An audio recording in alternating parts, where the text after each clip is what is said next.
I was 4 when the Good Friday Agreement was signed 20 years ago. So in 20 years' time, I'd love to say to my kids how much this city has changed in the 20 years that we are talking about. I would like to see an end to peace walls, but there is still huge distrust between the two communities, and we need to work to bridge that. But it can be done. It needs the political will, it needs the community will. That is where Belfast needs to go. It needs to attract tourists, it needs to attract new communities. The RVH in West Belfast here is the biggest employer, and it's full of new communities serving the community very well. So we need to welcome more people in like that. Let them learn from our culture, we learn from theirs. I was only 2 years old when the Good Friday Agreement was made. Ironically enough, a lot of my memories from growing up related to the agreement were conflict-related stuff. The Holy Cross, parading issues, flags issues. When you grow up and you're still surrounded in communities that are at conflict, even if that conflict is taking a different format as to what it had before, it really has an effect on you. I didn't actually start to realise what the Good Friday Agreement was until maybe, leaving primary school, hitting secondary school, when I got interested in politics and got interested in making my community a better place. And I think we're in a very unique situation in the sense that we are a city emerging from conflict, a city that was heavily affected by the conflict. Community relations have improved.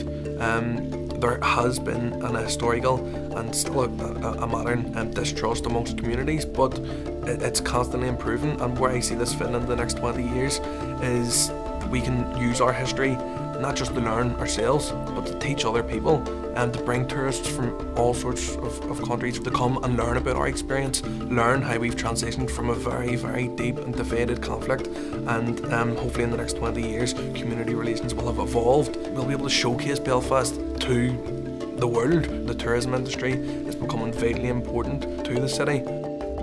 Belfast was very much an industrial city. We were sitting in the innovation factory here. This used to be a former Mackey's industrial estate. You had linen mills, you had the Harland and Wolff shipbuilders in East Belfast. So they were very heavy industry jobs, and that continued right up into the 70s. So we're actually still suffering as a result of the loss of them industries, and most of them jobs within them factories, within the shipyard, were predominantly working class men from loyalist and nationalist communities. So there almost was a historical psyche that, once I grow up, I'll be in the shipyard or I'll go into the mill. They aren't there anymore. Employment comes from investment, and I think it's important to remember that these vulnerable communities, these deprived communities, are the communities that need funded the most and that need invested in the most. It needs to be proportional, and the areas and the communities that have the least need to be invested in the most. The investors need to have social responsibility to ensure that the work that's getting done in local communities is going to local workers who otherwise won't have them opportunities.